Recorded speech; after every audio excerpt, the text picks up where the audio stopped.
በእናንተና በዴስቲኒያችሁ መካከል ያለው መስመር እግዚአብሔርን ኢንካውንተር ማድረግ። መጽሐፍ ቅዱስ ላይ የኢዮብ ታሪክ የትዕግስት ታሪክ ብቻ ነው ብሎ አይደለም የሚያስቀምጠው። የመጽሐፉ ዋናው ጎል ኢዮብ ከትዕግስቱ ባለፈ ተስፋ በቆረጠ ሰዓት፣ ባጉረመረመ ሰዓት እግዚአብሔር እንዴት እንደተገለጠለትና እግዚአብሔርን ካየ በኋላ እንዴት ህይወቱ እንደተቀየረ የሚያሳይ ክፍል። እግዚአብሔር ቀላል አምላክ ስለሆነ አይደለም የምናየው። የሚወደው የነበረውን እግዚአብሔር በህይወቱ ላይ የሆነ ሴናሪዮ ካመጣበት በኋላ ልክ ሰውየው ሀዘን ውስጥ ሲገባ፣ ማጉረምረም ውስጥ ሲገባ ተገለጠለት ማለት ነው። መስማትንስ በጆሮ ሰምቼ ነበር፣ አሁን ግን አይኔ አየች። ፐርሰናል የሆነ ነገር እንደሆነ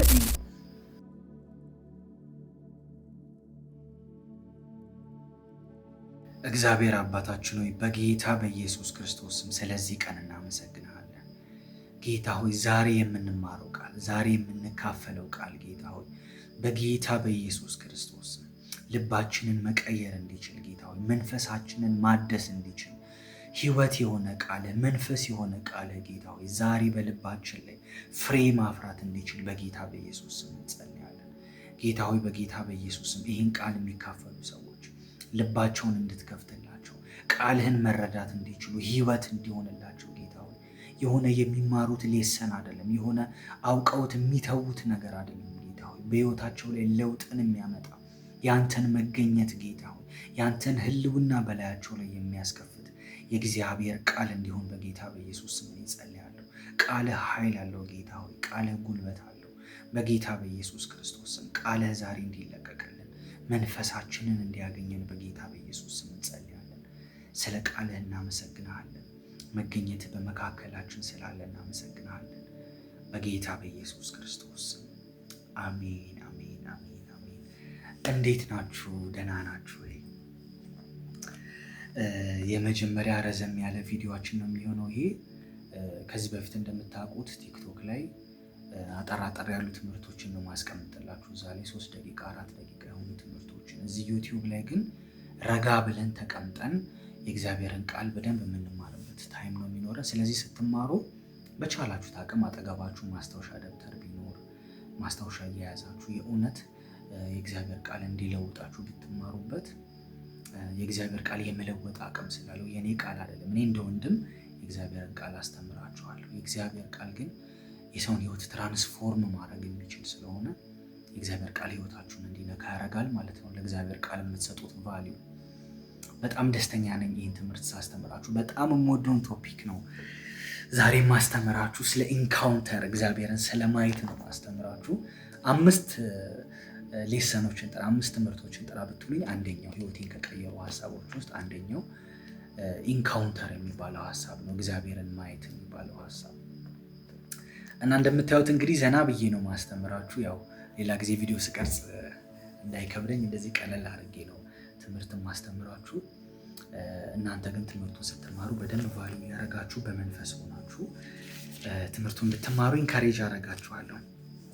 እግዚአብሔርን ኢንካውንተር ማድረግ፣ እግዚአብሔርን ማየት። እግዚአብሔር የሚታይ አምላክ ነው። እግዚአብሔርን ኢንካውንተር ማድረግ አለ ወይ?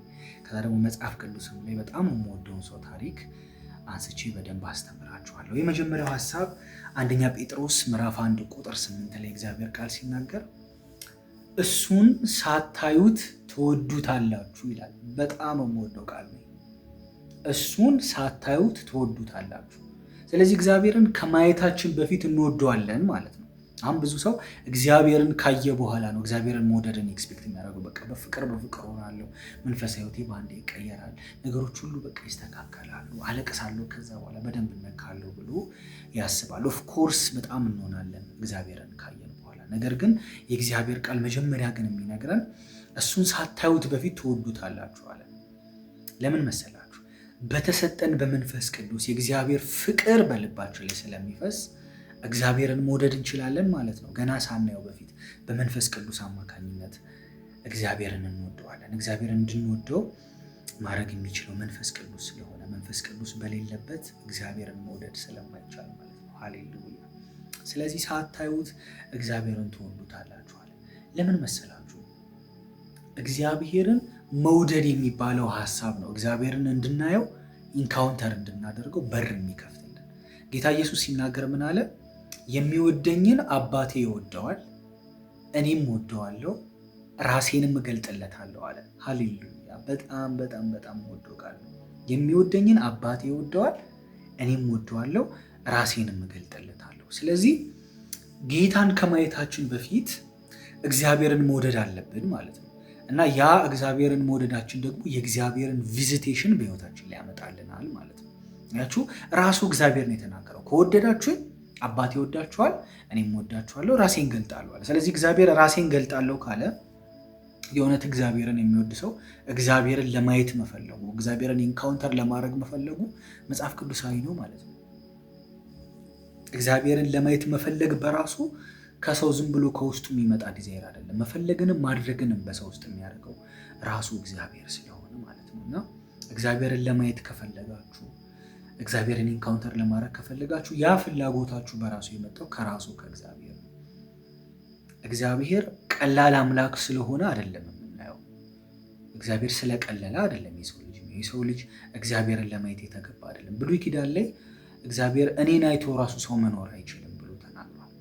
ነገር ግን እግዚአብሔር በልጁ በኩል ራሱን ከገለጠልን በኋላ ልጁ ሲናገር ምን አለ? የሚወደኝን አባቴ ይወደዋል፣ እኔም እወደዋለሁ፣ ራሴን እገልጥለታለሁ አለ። በእናንተና በዴስቲኒያችሁ መካከል ያለው መስመር እግዚአብሔርን ኢንካውንተር ማድረጋችሁ። እናንተ አላችሁ፣ ከዛ ደግሞ እግዚአብሔር ለእናንተ ያሰበላችሁ ዴስቲኒ አለ። በእናንተ ህይወት ላይ እግዚአብሔር ይሄንና ይሄን አደርጋለሁ ብሎ የተናገራችሁ ነገር አለ። በሁለቱ መካከል ያለው መስመሩ እግዚአብሔርን መገናኘት ነው። እግዚአብሔርን ኢንካውንተር ማድረግ ነው። በህይወታችን በተለያየ መንገድ እኛ ልንነካ በምንችልበት መንገድ እግዚአብሔር ኢንካውንተር ያደርገናል። የሁላችንም ኢንካውንተር የሚለያየው ለዛ ነው። ለእኔ የሚያስፈልገኝ አይነት እግዚአብሔርን መገናኘት አለ፣ ለእናንተ የሚያስፈልጋቸው አይነት እግዚአብሔርን መገናኘት አለ። የእያንዳንዱ ሰው ልቡ የሚነካበትን ፖይንት፣ ልቡ ተች የሚደረግበትን ነገር የሚያውቀው ራሱ እግዚአብሔር ነው። ስለዚህ የእኛን ክፍተት የሚሞላበትን መንገድ እግዚአብሔር ያውቀዋል። የእኛን ህይወት የሚያበራበትን መንገድ እግዚአብሔር ያውቀዋል። ስለዚህ ለእኛ በሚገባን መልኩ እግዚአብሔር ኢንካውንተር ያደርገናል። ያ ኢንካውንተር በእኛና እግዚአብሔር በእኛ ህይወት ባሰበልን በዴስቲኒያችን በፍጻሜያችን መካከል መስመር ነው ማለት ነው። ሃሌሉያ! እግዚአብሔር ዛሬ በጌታ በኢየሱስ ክርስቶስ ፊቱን ለማየት የሚያስችለን እግዚአብሔርን ኢንካውንተር ለማድረግ የሚያስችለንን ሞገስ በላያችን ላይ ያፈስልናል። አምናለሁ። ኢንካውንተር ስታረጉት እግዚአብሔርን ስታዩት ለሌላ ረሃብ ነው የሚዳርጋችሁ። ሳቲስፋይ ሆናችሁ ጠግባችሁ በቃ እንድትሉ አይደለም የሚያደርጋችሁ። ሌላ ቪዚቴሽን፣ ሌላ እግዚአብሔርን ባላያችሁበት መንገድ እግዚአብሔርን ለማየት እንድትጓጉ ነው የሚያደርጋችሁ። ሃሌሉያ! በጣም በጣም በጣም በጣም የምነካበትና የምወደው ሀሳብ ነው። መጽሐፍ ቅዱስ ላይ በጣም የምወደውን ታሪክ ላካፍላችሁ። የዛሬው ቃል በጣም ዋናው ፖይንት ማለት ነው። ስለ ኢዮብ ነው ማወራችሁ። በጣም ብዙዎቻችን ኢዮብን የምናውቀው በትዕግስቱ ነው። ኢዮብ ታጋሽ ሰው እንደሆነ፣ በእግዚአብሔር ፊት ቅን እንደሆነ፣ ተፈትኖ ያልወደቀ ሰው፣ እግዚአብሔርን አክብሮ ታግሶ ያለፈ ሰው እንደሆነ ነው አይደል የምናውቀው። ኢዮብን በትዕግስቱ ነው የምናውቀው።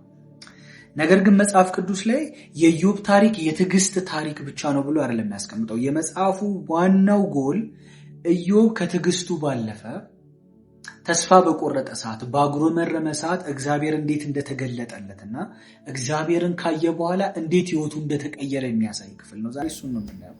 በጣም የሚያስደንቅ ኢንካውንተር ነው ያለው ኢዮብ ብሉይ ኪዳን ላይ ሆኖ ማለት ነው። እና የኢዮብ መጽሐፍ ኢዮብ እግዚአብሔርን የታገሰበት ትዕግስቱን ያሳየበት መጽሐፍ ብቻ አይደለም። ኢዮብ እግዚአብሔርን ያየበት፣ እግዚአብሔርን ኢንካውንተር ያደረገበትና እግዚአብሔርን ኢንካውንተር ካደረገ በኋላ እንዴት ህይወቱ እንደተቀየረ የሚያሳይ መጽሐፍ ነው። ዛሬ እሱን ነው ማሳያችሁ። በጣም በጣም የእውነት እየተሰማኝ ነው ይህን ነገር ማካፈላችሁ። ኢዮብ ምዕራፍ 1 ቁጥር 8 ላይ እንደዚህ ይላል፣ እግዚአብሔርም ሰይጣንን በእውኑ ባሪያዬን ኢዮብን ተመለከትከውን? በምድር ላይ እንደሱ ፍጹምና ቅን እግዚአብሔርንም የሚፈራ ከክፋትም የራቀ ሰው የለም አለው ይላል። እዚህ ጋር ታሪኩን እንደምታውቁት ሰይጣን ምድርን እየዞረ ነበር። ከዛ እግዚአብሔር ጋር ሄደ። ሰይጣንና እግዚአብሔር ከየት መጣ ሲለው ዓለምን እየዞርኩ ነበር አለ። ከዛ ባሪያዬን ኢዮብን አይተዋል ብሎ ራሱ እግዚአብሔር ነው ስለ ኢዮብ የተናገረው። ሰይጣንም አይደለም ርዕስ አድርጎ ይዞት የመጣው እና ባሪያዬን ኢዮብን አይተዋል፣ ምን አይነት ቅን እንደሆነ፣ ምን አይነት በእኔ ፊት በቅንነት የሚመላለስ እኔን የሚፈራ ሰው እንደሆነ ግን አየኸው አለው።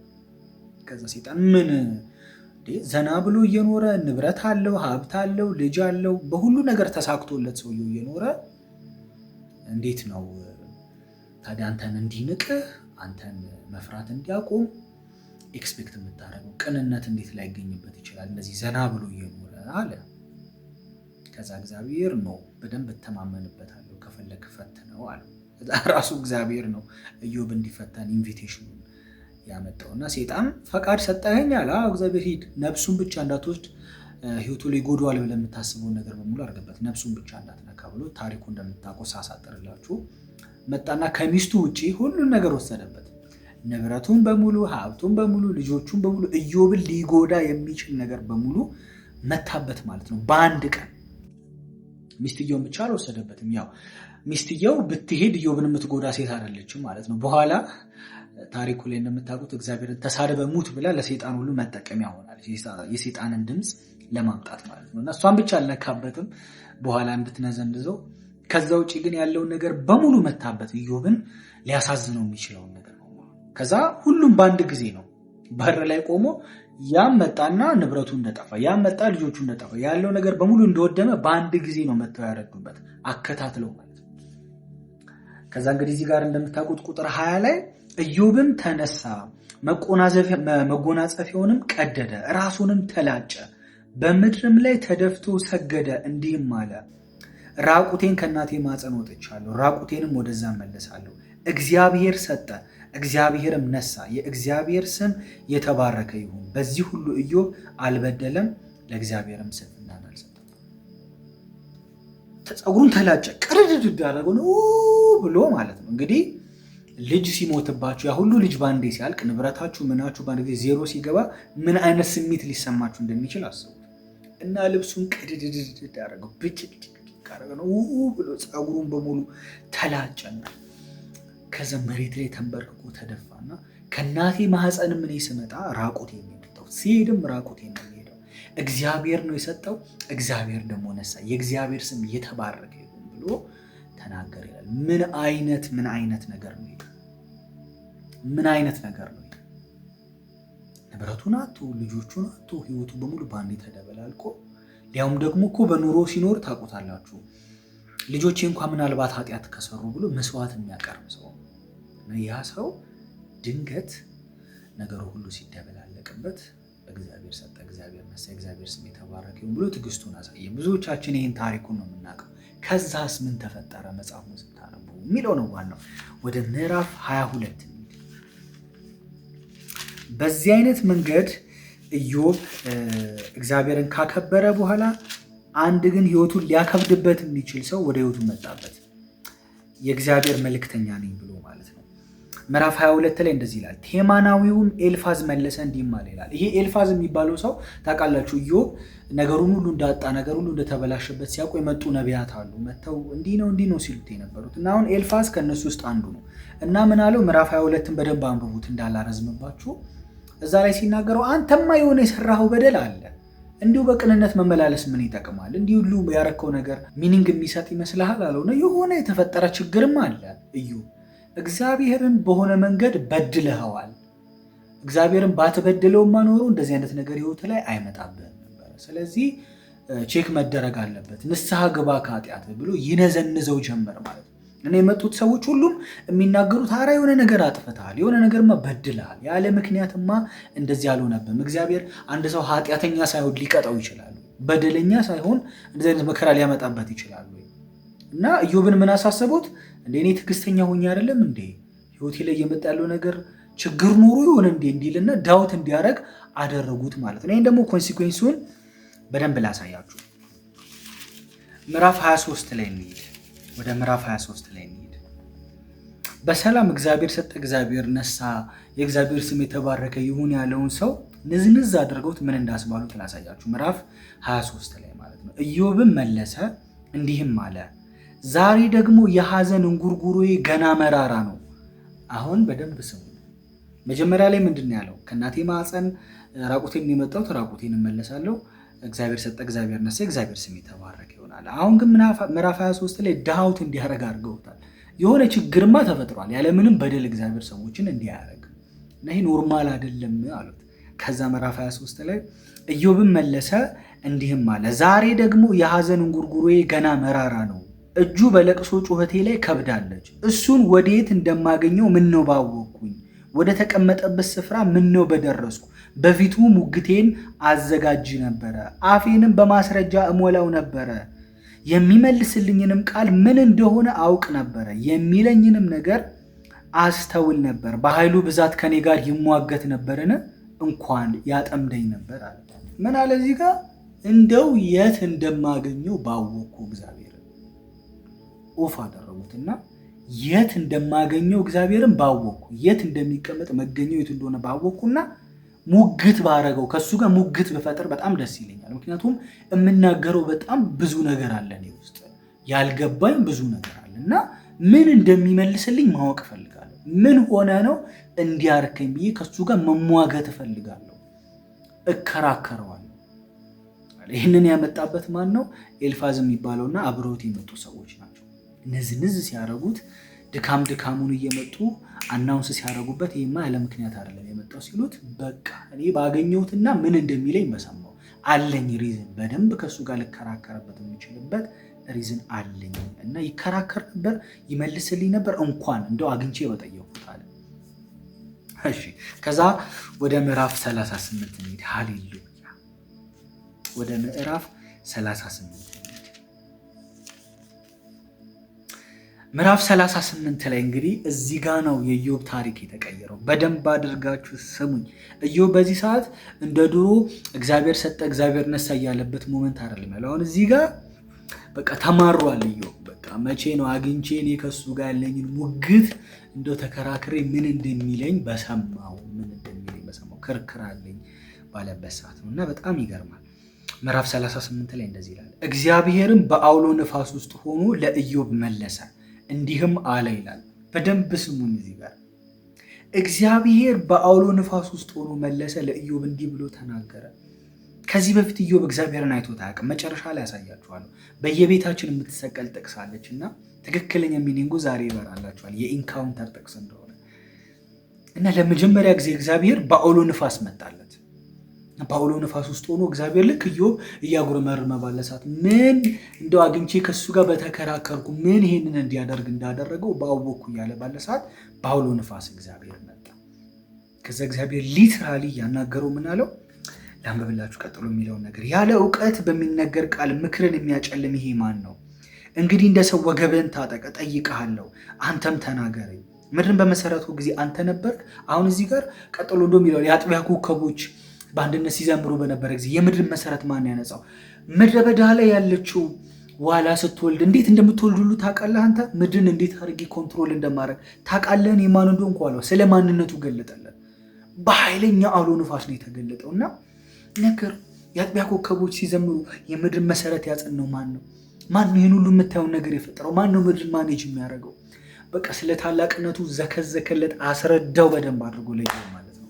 እያጉረመረመ በነበረ ሰዓት እግዚአብሔር ተገለጠለትና ስለ ታላቅነቱ ነገረው። እሺ ከዛ በኋላ በደንብ ስሙኝ። እግዚአብሔር ኢዮብን ካናገረው በኋላ እግዚአብሔር ይሄ ሙሉን አንብቡት። እሺ ምዕራፍ 38ን ሙሉ አንብቡት። በቃ እግዚአብሔር ለኢዮብ ከተገለጠለት በኋላ ኮንቨርሴሽን ያደረገው አወራው። እግዚአብሔር ስለ ማንነቱ ስላለው ነገር በሙሉ ገለጠለት፣ አወራው። ከዛ በኋላ 40 ላይ እንሂድ። እንደዚህ ይላል 40 ቁጥር 3 ላይ ኢዮብ እንደዚህ አለ። ኢዮብም መለሰ እግዚአብሔርንም እንዲህ አለው፣ እነሆ እኔ ወራዳ ሰው ነኝ፣ የምመልስልህ ምንድን ነው? እጄን በአፌ ላይ እጭናለሁ። አንድ ጊዜ ተናገርኩ አልመለስምም፣ ሁለተኛ ጊዜም ከእንግዲህ ወዲህ አልናገርም። እጄን እንደዚህ ባይዘዌ ምን ማለት መሰላችሁ? ማለት በቃ አንዴ ነው ተሳስቼ የተናገርኩት፣ ይቅርታ እግዚአብሔር ካየው በኋላ ሃሌሉያ፣ እኔ ወራዳው ሰው ነኝ እግዚአብሔር ሆይ። ከዛ ምዕራፍ 42 ላይ ላንብብላችሁ። አለፍ አለፍ እያልኩ ማነብላችሁ እናንተ እንድታነቡት ነው። ክፍሉ ዋና ክፍሎቹን እያነበብኩላችሁ ያለው። ከዛ ምዕራፍ 42 ላይ እንደዚህ ያለ ሁላችንም የምናውቀው ጥቅስ፣ ኢዮብም መለሰ እግዚአብሔርንም እንዲህ አለው፣ ሁሉን ታደርግ ዘንድ ቻይ እንደሆንክ ሐሳብህም ይከለከል ዘንድ ከቶ እንደማይቻል አወኩኝ። ያለ እውቀት ምክርን የሚሰውር ማን ነው? ስለዚህ እኔ የማላስተውለውን የማላቀውንም ድንቅ ነገር ተናግሬአለሁ። እባክህ ስማኝ፣ እኔም ልናገር፣ እጠይቅህም አለው፣ አንተም ተናገረኝ። መስማትንስ በጆሮ ሰምቼ ነበር፣ አሁን ግን ዓይኔ አየችህ። ፐርሰናል የሆነ ነገር እንደሆነ እዩ። እግዚአብሔር እዛ ጋር የመጣው ስለሆነ ነገር ሊያስረዱ አይደለም። ፐርሰናሊ ራሱን ሊገልጥለት ነው የመጣው፣ ማንነቱን ሊገልጥለት። ለምን መሰላችሁ? ኢዮብ ከዚህ በፊት ሲኖር መስዋዕት እኮ አቅርቦ ያውቃል፣ ግን በመስማት ነው። አይገርምም? በመስማት ብቻ ነበረ። ስለ እግዚአብሔር ኢንፎርሜሽን ነበረው፣ ሰምቶ ነበር የሚያውቀው። የኡር ከተማ ሰው ነው እሱ፣ የኡር ከተማ ሰው ነው። እና ስለ ኡር ሰቆቃወ ኤርምያስ ላይ ገብታችሁ ብታነቡ እንደውም ሀፍረትሽን ገልጣለሁ ሁሉ የሚባልላት ከተማ ናት። እና በመስማት ነበር እሱ እግዚአብሔርን የሚያውቅ የነበረው። እና እንደውም ባይብል ስኮላሮች የሚያምኑት የመጀመሪያው መጽሐፍ ኦልድ የሆነ መጽሐፍ እንደውም ይሄ እንደሆነ ያምናሉ፣ ባይብል የሚያጠኑ ሰዎች ስኮላሮች ማለት ነው። እና በድሮ ጊዜ ብዙ ነገር በማይታወቅበት ጊዜ በመስማት ብቻ በሆነ በኢንፎርሜሽን ብቻ የሚያውቀው እግዚአብሔር ነበረ። እና ለእግዚአብሔር መስዋዕት ይሰዋ ነበር። ልጆችን ኬዝ ከበደሉ ብሎ የሆኑ ነገሮችን ያደርግ ነበር። እና በጣም የሚያስደንቀው ነገር ግን በኢንፎርሜሽን ብቻ የሚያውቀው እንደዛ ታማኝ የሆነለት እግዚአብሔር ሰጠ እግዚአብሔር ነሳ እንዲያስብል ያደረገው በኢንፎርሜሽን ብቻ የሚያውቀው የነበረውን እግዚአብሔርን የሚወደው የነበረውን እግዚአብሔር በሕይወቱ ላይ የሆነ ሴናሪዮ ካመጣበት በኋላ ልክ ሰውየው ሀዘን ውስጥ ሲገባ ማጉረምረም ውስጥ ሲገባ ተገለጠለት ማለት ነው። እግዚአብሔር ስለ ማንነቱ ነገረው፣ ስለ ታላቅነቱ ነገረው፣ ስለ ሁሉን ቻይነቱ ነገረው። ሃሌሉያ። እና በመስማት ብቻ የሚያውቀው የነበረውን እግዚአብሔርን ድሮ በመስማት ብቻ ነበር የማውቀው፣ አሁን ግን ዓይኔ አየችህ አለው። ስለዚህ ራሴን እንቃለሁ፣ በአፈርና በአመድ ላይ ተቀምጬ እጸጸታለሁ አለ። አሁን በዓይኔ አይቻለሁ ጌታ ሆይ በቃ። እና ከዚህ በኋላ ኢዮብ ሕይወት ምን እንደሚሆን አሰባችሁ? ከዛ እግዚአብሔር ቀጥሎ ታሪኩን አንብቡ። ተቆጣቸው እነዛ እናንተ እንደውም እሱ ነው በሱ በኩል ነው መስዋዕት የምቀበላችሁ አላቸው። ኃጢአታችሁ ይቅር እንዲባል ነው በሱ በኩል ነው ብሎ ተቆጣቸው። እነዛ ሁሉ መጥተው እግዚአብሔር አይደለም እዚህ ውስጥ ያስገባ አንተ ነህ በደለኛ ሲሉት የነበሩት። እና ከዛ በኋላ ኢዮብ በቃ ይኸው እዚህ መጽሐፍ ቅዱስ ውስጥ ያለ ታሪክ ተቀምጦልታል። ከትዕግስት ያለፈ የኢንካውንተር ታሪክ አለውና መስማትን ሰምቼ ነበር፣ አሁን ግን በዓይኔ አየሁ አለ። ሃሌሉያ ሃሌሉያ። ዛሬ በጌታ በኢየሱስ ክርስቶስ በመስማት ደረጃ የምናውቀውን እግዚአብሔርን፣ በኢንፎርሜሽን ደረጃ የምናውቀውን እግዚአብሔርን በጌታ በኢየሱስ ክርስቶስ ስም ዓይናችን ተከፍቶ ማየት እንዲሆንልን በኢየሱስ ክርስቶስ ስም እኔ ጸልያለሁ። ጌታ ሆይ ማየት እንዲሆንልን፣ ጌታን አይታችሁ የምታውቁ ሰዎች ደግማችሁ ማየት እንዲሆንላችሁ፣ አይታችሁ ማታውቁ ኢንካውንተር አድርጋችሁት ማታውቁ ሰዎች ዛሬ እግዚአብሔር ሞገሱን እንዲያበዛላችሁ በጌታ በኢየሱስ ስም ጸልያለሁ። ጌታ እግዚአብሔር ሆይ በጌታ በኢየሱስ ክርስቶስ ስም በፊትህ እንጸልያለን። ጌታ ሆይ ይህንን ሌሰን አድርገን ብቻ እንዳናስቀምጠው ህይወታችን ላይ መለኮታዊ ኢንካውንተር ጌታ ሆይ እንዲመጣ በጌታ በኢየሱስ ክርስቶስ እንጸልያለን። ጌታ ሆይ አንተን ማየት እንዲሆንልን ጌታ ሆይ የምንወድህን አንተን ጌታ ሆይ በጌታ በኢየሱስ ክርስቶስ ማየት እንዲሆንልን እንጸልያለን። እግዚአብሔር አምላክ ሆይ ኢንካውንተር እንድታረገን እንድትገናኘን ጌታ ሆይ በመንፈስህ እንድታገኘን በሚገባን መንገድ ራስን እንድትገልጥልን በጌታ በኢየሱስም ጌታ ሆይ ዛሬ በፊት ሆነን እንጸልያለን። የወንድሞቼ የእህቶቼ የእናቶቼ የአባቶቼ ዓይን እንዲከፈት ሞገስ በላያቸው ላይ እንዲፈስ ጌታ ሆይ አንተን ለማየት ሞገስ እንዲጨመርላቸው ሞገስ እንዲጨመርልን ጌታ ሆይ በጌታ በኢየሱስ ስም እኔ ጸልያለሁ። በዚህ ሰዓት በድካም ውስጥ ያሉ ሰዎች ቢኖሩ ከአንተ ጋር ህብረት ካረጉ የቆዩ ሰዎች ቢኖሩ ከመንፈሳዊ ነገር ጋር ከተነካኩ መንፈሳዊ ነገርን ከተለማመዱ መንፈሳዊ ነገሩ ጋር ጊዜ ካሳለፉ ከቆዩ ሰዎች እግዚአብሔር አምላክ ሆይ ከአንተ ጋር ጊዜ ካሳለፉ የቆዩ ሰዎች ቢኖሩ በጌታ በኢየሱስ ክርስቶስም ጌታ ሆይ ዛሬ በመንፈስህ እንድታገኛቸው ከአንተ ጋር ህብረት ማድረግ እንዲሆንላቸው ከአንተ ጋር ፌሎሺፕ ማድረግ እንዲሆንላቸው የቀደመ ነገራቸው በእጥፍ እንዲመለስላቸው በኢየሱስ ስም ጸልያለሁ። እግዚአብሔር አምላክ ሆይ በጌታ በኢየሱስ ስም ፊትህ እንዲበራልን ፊትህን ካየን በኋላ እግዚአብሔር አምላክ ሆይ ለአንተ ብቻ መኖር እንድንችል አንተን ያየ ሰው ለአንተ ብቻ ይኖራል። አንተን ኢንካውንተር ያደረገ ሰው በመገኘቱ ውስጥ አንተን እያመለከ አንተን እያመሰገነ ይኖራል። ጌታ ሆይ በጌታ በኢየሱስ ስም አንተን አይተን መለወጥ እንዲሆንልን፣ አንተን ኢንካውንተር አድርገን መለወጥ እንዲሆንልን ዛሬ በጌታ በኢየሱስ ስም ጸጋህ እንዲበዛልን እንጸልያለን። ይህን የሚያዩ ሰዎች በሙሉ ጌታ ሆይ በሚገባቸው መንገድ ፊትህ እንዲበራላቸው፣ በሚገባቸው መንገድ ከሚያገኛቸው ፈውስ የተነሳ ከሚያገኛቸው ኢንካውንተር የተነሳ ከሚያገኛቸው ቪዚቴሽን የተነሳ ጌታ ሆይ ታሪካቸው ከዚህ ቀን ጀምሮ እንዲቀየር፣ መንፈሳዊ ሕይወታቸው ከዚህ ቀን ጀምሮ እንዲቀየር በጌታዬ በኢየሱስ ክርስቶስ ስም ጸልያለሁ። ስለሰማህን፣ ስለወደድከን፣ አብረህን ስለነበርክ በጌታ በኢየሱስ ስም እናመሰግናለን። ስለ ቃልህ እናከብረሃለን። መንፈስና ሕይወት ስለሆነ ቃልህ እናከብረሃለን። እንወድሃለን ጌታ ሆይ በጌታ በኢየሱስ ክርስቶስ አሜን። ሃሌሉያ ሃሌሉያ።